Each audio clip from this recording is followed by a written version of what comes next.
From the tea rooms of the early 1900s to modern-day cafes, tea has been a powerful connector for women to take time, come together, and exchange ideas. Some historians suggest what transpired in many of the tea rooms of yesteryear laid the groundwork for the suffragette movement, allowing women to gather, exchange ideas, start businesses, and change their place in the world. So what better way to empower women today than by gathering inspiring entrepreneurs and leaders to share their stories over a simple pot of tea? Each week, our amazing women will be on hand to guide you on your journey. So if you're ready to be inspired, come inside and grab a cup. It's time for tea.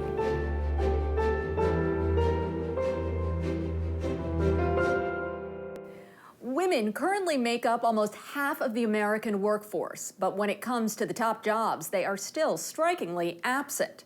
At Fortune 500 companies, just 15% of C-suite executives are women, and only 5% are CEOs.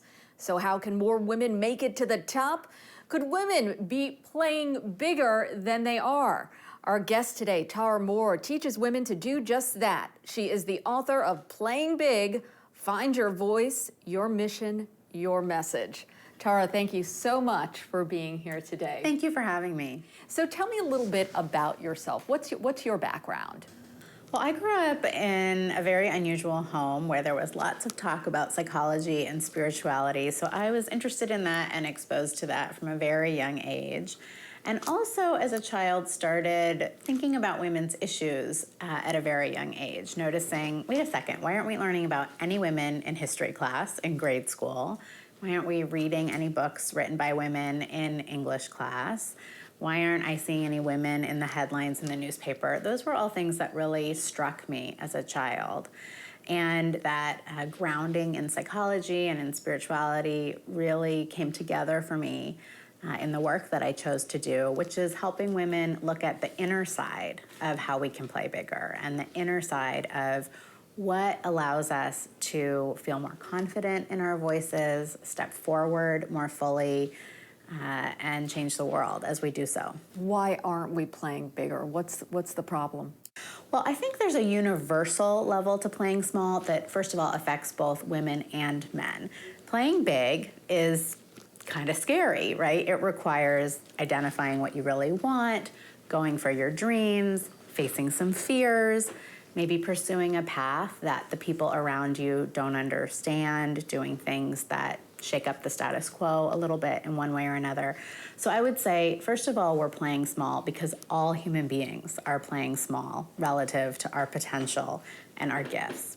And then on top of that, I think we have a social layer and a cultural layer that affects women in particular and adds to that. And a number of factors are at play there, ranging from the dearth of women role models. So it's not normal for us to think of ourselves as, sure, I could be a leader, sure, I can create. That we don't see as many examples of that as girls and then as women. And then also all those norms about be nice, don't rock the boat, make sure you never offend anyone. All of that can also get in the way of our playing big as women. And you talk about being hooked. What is that in your book? You Yes. talk about that. One of the things that I found when I started coaching women was that many of us, and I include everything I teach, I'm learning myself too, so I always include myself in this, but for me and for so many of the women that I was coaching, I found that we were getting really what I came to call hooked by both praise and criticism. And what I mean by that is that we were being driven by seeking praise or other people's approval, or we were being driven by avoiding criticism, not wanting to do anything that would be controversial or bring harsh feedback. And that didn't always show up in obvious ways. So for example, one woman that came to my coaching practice said, I'm at this senior role in my job. I love my field. I used to love my work, but now I'm finding there's so much harsh criticism that comes with a lot of the controversial decisions I'm making. I have to make tough calls that not everyone's gonna like. And I'm so uncomfortable with that, it's making me no longer like my work. What should I do? I'm thinking of leaving, is this no longer a good fit for me? Or for someone else, it showed up as, I've worked in the domestic violence field for 20 years in a large organization. I have a vision about an approach that I think would be better than the conventional one, but I know it's going to be extremely polarizing, and I find I'm stalling on moving forward and starting the program I want to start because I just feel totally unequipped to deal with that polarized reaction. So it manifests as a lot of different kinds of career challenges, but underneath the issue is women being hooked by praise and criticism. So how do you get unhooked? How do you get unhooked? Well, the good news is it turns out it really is possible. And I would say that's one of the things I found in my work in general, that a lot of these challenges that we think of as really intractable, whether it's a lack of confidence or being really sensitive to what other people think, they're not intractable. They're just things that we don't get tools for, most of us, and that we don't have a lot of normal conversation around in our culture, and so we don't tend to look at them. But they all are areas where we can grow and change. So with praise and criticism, there's a few different tools that can be really effective. One of them for women, and this can sometimes sound obvious, but it is actually really profound for most of us. For women, simply taking on the idea that even great work is going to bring both praise and criticism is kind of a revolutionary idea. If you think about the way that we're trained in school, 20 years in school, every time we hand in an assignment or a test or a paper, it goes to one authority figure, the teacher. And that one authority figure gives us back the grade and says this was an A paper or a B paper, right? This test was earned an A or a B. And we can enter into our careers sort of with the same model in mind, that there is a grade, a level of merit that our work has, and if we do everything right, we should get the A. But in fact, our careers are more like there's 10 teachers, and they have different opinions. You could hand in the same paper, and one would say that's an A paper, and one would say that's a C paper. It's a huge shift for us in our careers to realize I can do great work. Some people are going to get it. Some people aren't going to get my style and my approach. Some people are my right allies. Some people are never going to be. And that's okay. I can still be extraordinarily successful and impactful in that context. So just that idea can be really liberating for women. That I'm not trying to win everyone over. Why is it that women are trying to win everyone over and men aren't? I think that training in school reinforces good girl norms. So that training of adapt to what this particular authority figure, the teacher, is looking for, aligns very well with good girl norms that say, get approval, be nice, do what will be liked, be very relationship oriented and attuned to what other people want. And also a certain kind of conditioning that girls get that says the answer is outside of you. It's in the book, it's in the research you're going to do. It's not something you already know. And in a way, unfortunately, I think that some of the messages of the feminist movement actually reinforced that for girls, because the message, and this is certainly the message I got growing up, was go get your education, work as hard as the boys, and you can get there too. But there's a certain emphasis on taking on what's outside of you in order to earn your place. That again, I think ultimately, when we get to more senior levels in our career, that gets in our way, because what we really need is not to go study again, but to trust what we already know. So how do you learn to trust your gut? Coming up after the break, Tara's back with more suggestions on how to set yourself on the path to success.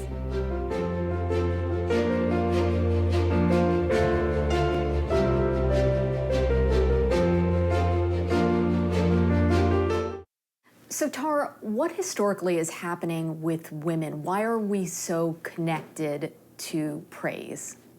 Well, this was such a aha moment for me, because I was finding that when I was coaching women and teaching them about unhooking from praise and criticism, women would get extremely emotional often when we explored what would it be like to do that thing that would bring criticism. And I could hear so much fear in their voice, more fear than I heard when we even dealt with other fears that they had or dealt with self-doubts. This criticism thing just created such a trembling, afraid sense, and it almost sounded to me like these women were feeling like their lives were threatened. And so I went away and really thought about that for a while. Why do we feel like our lives are at risk when we're doing something that is maybe going to rock the boat, maybe bring a lot of criticism? And I started to realize that, of course, we feel that way, because for so much of our history as women, that has in fact been true. That we could not depend on our physical might to ensure our safety. We did not own financial property, so we couldn't use those resources to escape a dangerous situation if we needed to. We couldn't depend on our political power or protection from law enforcement in most situations. Really, our best survival strategy and our necessary and collective survival strategy was to do what was approved of and to use social influence and relationship to survive. And I think we all, as women, carry that legacy in some way still today. It's in us, either because we heard it in some way passed down from mothers and grandmothers, or simply because it lives in us at an even deeper level. And so there really is a very profound relearning that women can do and need to do right now, which is to teach ourselves it is okay now. It isn't life-threatening to do something that is going to bring criticism or that may really not be approved of by our culture, by our family, by our tribe, whatever that is. It's amazing how you'll see some of the smartest, most powerful women, they're afraid to displease another person. It's really extraordinary. Yes, and it hampers us, because how can you say what you want to say or do what you want to do or speak up for yourself in every situation that you need to if you feel afraid? And so that's the whole idea of unhooking. It's not that we become impervious to praise and criticism, because hey, we're human, and those things we're gonna get a little ego boost from praise, and we're gonna probably feel the sting of criticism, but we can stop, I think, being hooked. It's very difficult for women to detach themselves from their appearance. What are your suggestions? Why is that? Yes. Well, there's so much emphasis in the culture, of course, on women's bodies, on beauty. And the most destructive thing about that, in my opinion, is that teaches women to view themselves from the outside rather than to experience their lives from the inside. And it teaches us that our destiny is going to be determined by what's going on the outside rather than our felt experience on the inside. And it just adds to that whole feeling that what other people think is what's most important. I think one of the most powerful tools we can bring to detaching is something that I call the inner mentor. And it's, in fact, one of the most powerful tools I've seen for women in all aspects of their lives, their careers, playing bigger. It's truly pretty miraculous and transformative. And what the inner mentor is a vision of yourself 20 or 30 years in the future. It's the older, wiser you. And when we do work with this tool, I ask women to do a short visualization and meditation so that they're not just imagining what they hope they'll look like and be like in 20 years, but they go a little bit deeper than that. And what happens is women pretty much universally meet this really incredible, inspiring, loving, calm figure. And they can ask her, what would you do about this career dilemma? What would you do about that? They can also ask her, how do you feel about your body? What do you like to do for exercise? How do you take care of your physical self? And they'll often get a perspective that is so much more sane and compassionate than what their everyday thinking is or what our culture's norms are about that. And it can lift us right out of a lot of that body image craziness. And a lot of the body image craziness comes from movies, television shows that we see. Absolutely. Those images are very powerful, not only because of the image they present of what a normal body is, but also because the plot lines of those are almost universally male hero, male actor, pursuing and perceiving a beautiful female. So few stories that we see are written from a woman's perspective and are the story of her journey. And so if starting in your girlhood, you watch tens of thousands of stories in which the figure that looks like you is not on her own journey, but is an object perceived in someone else's journey, and her journey is only going to get interesting if she happens to look really appealing to somebody else who's having the main journey, that starts to really give us the impression that, yeah, I better really worry about what I look like, because that's going to determine whether I get to have an interesting story at all. And that's not true. So how do you flip the script? I think Inner Mentor is a really, really powerful tool. It's an inner way of getting a different perspective on that than our culture has. And then also getting to know and managing what I call the inner critic voice, which is a very different voice than the inner mentor. The inner critic is the voice of, oh my God, look at the size of your upper arms. Your life would be so much better if you lost 10 pounds. I'm not ready yet to take on that stretch position in work. It speaks in all areas of our lives. And I really believe that the name of the game for women is not about becoming more confident. I hate the advice to women to become more confident, because I think it's not actionable. We all would love to be more confident, and if we could wave a magic wand and be that, we would. But also, what I hear now from all the women I've worked with and from all the successful women I know is they aren't more confident than anybody else, but they have a practice or some habits around how they deal with their self-doubts. And so that's what I really advocate for women to do, is not try and become confident, but actually try and become very wise and aware in how they relate to their self-doubt, knowing their self-doubt will always be there, but learning how to not take direction from it. That's the key. Coming up, a new and interesting way to deal with feedback and criticism. That's straight ahead.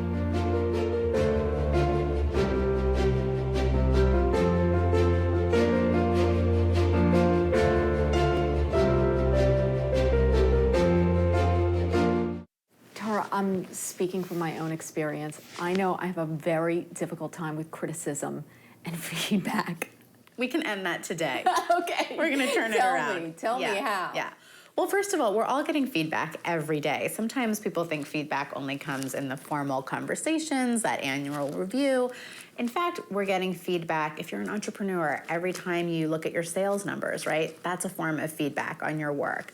If you're blogging or posting things on social media, we're all looking at the feedback of how much engagement did we get. So all kinds of ways that we're getting feedback every day. So this really is an important everyday topic. And there's a controversial principle I love to offer people, because I have seen it liberate so many women around feedback, which is this: that feedback can never tell you anything about yourself. It can only tell you about the person giving the feedback. Now, often people say, how can that be? Sometimes, surely, the feedback tells me something about myself.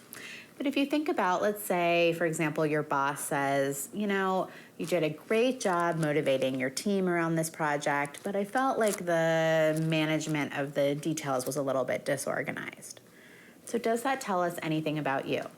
Does it tell us that you're great motivating people, but you're a little disorganized? Or does it tell us something about your boss's perspective and your boss's experience of your work? And perhaps it even tells us a little bit more than that about what your boss is looking for from someone in this role. Anytime we're getting feedback, we can look at it that way. It usually tells us about the preferences and the perspective of the person giving the feedback. And that's really the only facts that we can get from the feedback. And what's so powerful about this is that when we look at feedback that way, it doesn't actually lead us to dismissing it. It's not about saying, oh, that's just their problem, so I'm going to ignore it. It's in fact saying, okay, that's telling me something about this person's perspective. And if I want to reach them or work with them effectively or be successful in my contacts that I'm working with them in, I better take that feedback seriously and learn more about what it's telling me about their needs, their perspective. But it doesn't mean you're a bad person. It doesn't mean you're a bad person. It doesn't mean you're a bad person. So looking at it as telling you about the other person takes us off the emotional roller coaster of having to decide, is that true? Am I, in fact, X, Y, or Z? And usually, if we're looking at it as telling us about ourselves, we either take it on and feel really bad about ourselves, or we defend against it and disagree with it, and then we don't listen to it at all, and we develop a resentment or a distance from that person. So this is a much more emotionally neutral way, but also ultimately more effective, because it allows us to get curious and incorporate and adapt to the feedback if we want to, because it doesn't tell us about us, it tells us how we can work with that person effectively. Do you find the most successful entrepreneurs think that way? They allow themselves to take the feedback and take it or leave it? Absolutely. Because if I interpret, let's say I'm an entrepreneur and I put a new product into the world and nobody buys it. If I interpret that as saying something deep about me or my product, oh, I don't know what I'm doing, I'm a failure, I'm not saying anything new, whatever it might be, I'm probably going to get really stuck in that emotional stuff or too demoralized to go forward. If I can ask the question, what does no sales here tell me about my customer?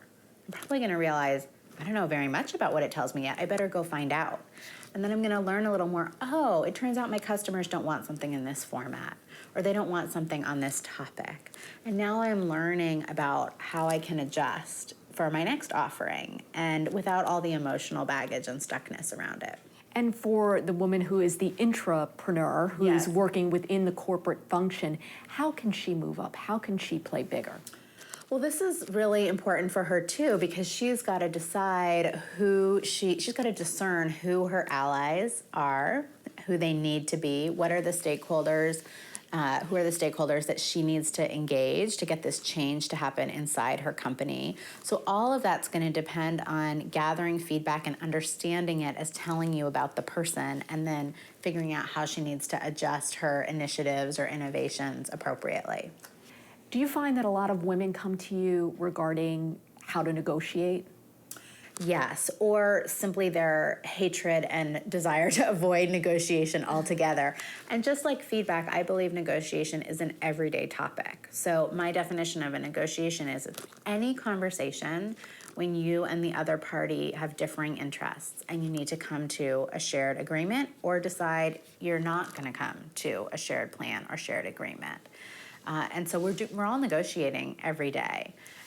When have you found your own experience with a negotiation or a challenge in your own life that you've had to overcome? Prior to this career, I worked inside a large organization, and the time came, in fact, when I did want to ask for a raise from my salary.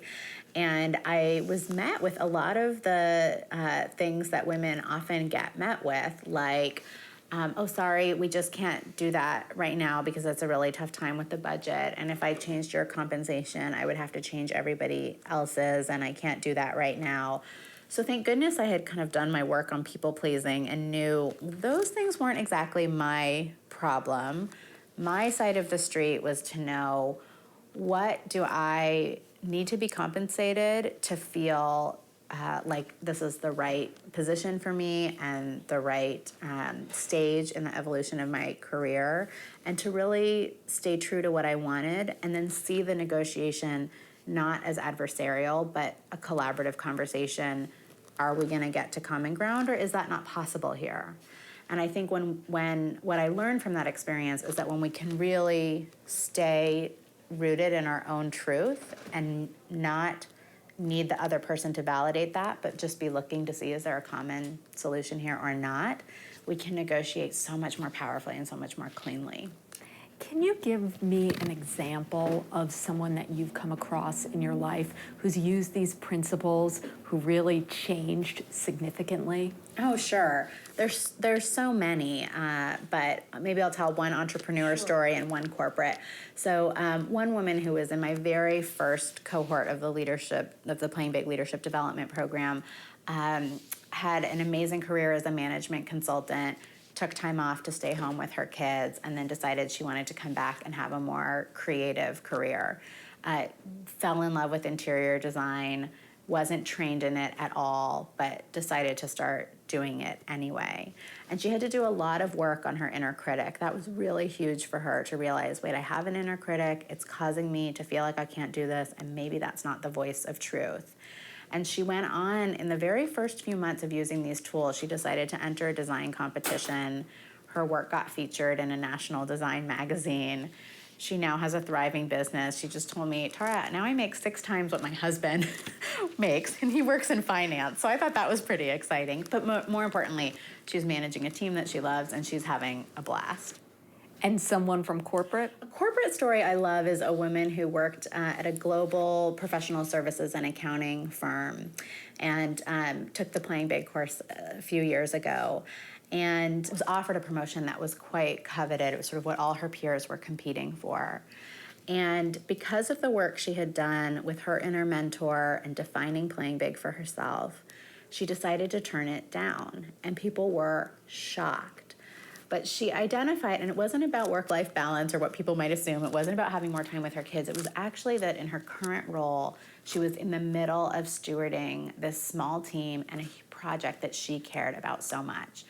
And she said, you know, the culture of constant fast promotions at this firm and the culture of we're going to take people out and move them around, that's what's hurting our firm and hurting our customers. And I don't want to participate in that. I want to see this through and see my people through. And so she turned it down. And then just a couple weeks ago, she posted in our online discussion group that she had gotten, now a couple years later, a different promotion to now she's an executive at this company. I thought that was such a beautiful story of defining success on your own terms and letting things happen on the timeline that truly feels right for you. Well, to wrap it up today, ultimately, in your mind, what is playing big? My definition of playing big is it's being more loyal to your dreams than to your fears. I think that many of us, and I myself, have been in this place and sometimes still in this place of we're in a little bit of a tug of war between what our aspirations and our longings and our inner self wants to do and then our fears. And we can choose where to put our attention and where to put really our loyalty and our energy. So that to me is the root of playing big. It's being more loyal to those dreams than to your fears. Well, here's to many women playing big. Here's to it. Thank you so much for being here today. Thank you for having me. That wraps up this week's edition of the Working Woman Report. Don't forget to check us out in the social media world. We're on Twitter and Facebook, and of course on our website, workingwomanreport.com. There you'll find a link to our Tea Entrepreneur of the Week. Tune in next time for more fantastic ideas by our amazing women. Who knows? Maybe you're next. See you then.